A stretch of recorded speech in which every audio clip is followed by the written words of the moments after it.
one day, a few years ago, I had to go to the hospital. I had to go to the hospital because I had trouble with the medical device that was not giving me the insulin that I need to survive day-to-day life as a diabetic. Fortunately, I was able to get the care that I needed, and I survived. However, when I was released, the hospital bill was released with me, which had greatly burdened my dad. For a full year, he had trouble paying back that debt, which means we often had barely enough money for food for the month. People all across the country are suffering for reasons like this, which is why healthcare costs need to be lowered. Healthcare costs need to be lowered because of the stress it puts on the economy, the financial burden it places on people, and how it can make people put off necessary care because how expensive it is.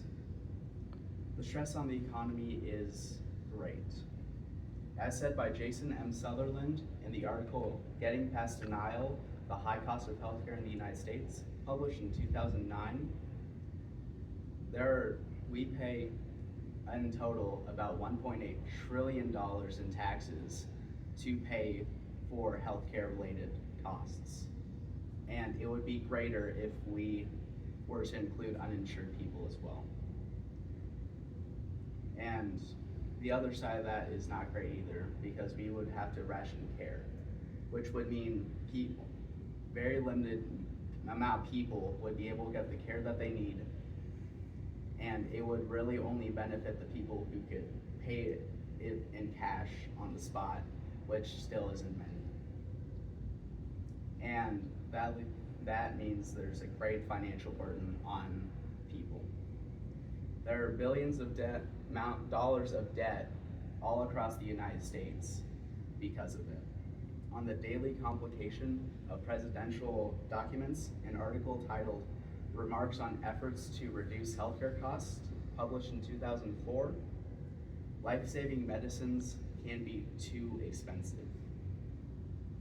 For example, this insulin costs about $50 to $100 for 100 units. This is 300 units. I would like you to think about how expensive that is, because this thing lasts me 3 days.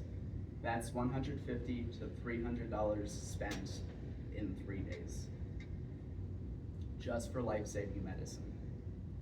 My dad is worse off because he has Crohn's disease, and he has to pay $7,000 per month to not be in great physical pain. Fortunately, we are insured, but it would not look great if we weren't.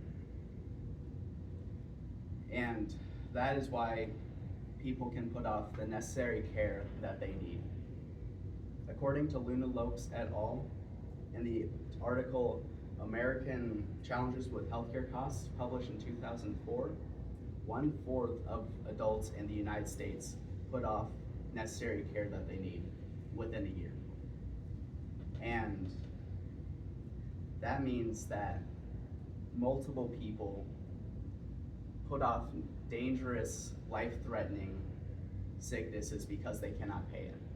That can also damage mental state because they could feel alone and unable to work and pay off the debt that they would need to get the care that they need. And dental and vision appointments are the most often skipped, though they are just as important as anything else. My family has a good need of different medicines and different medical appointments, me being one of the ones who is most affected by that. And they always worry about a day that I'm not going to be able to get the care and medicine that I need so desperately, without going into extreme debt.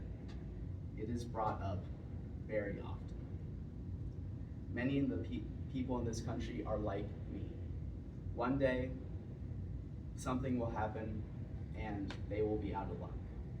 They'll be out of luck because the only way to get medicine and care that they so desperately need is is by going into debt. And that is why healthcare costs need to be lowered. They need to be lowered because of the stress it puts on the economy, the financial burden it places on people, and making people put off the necessary care that they need. One important aspect of having a good life is good health. Expensive healthcare can put off having good health. Therefore, expensive healthcare can stop people from having a good life. It needs to be changed.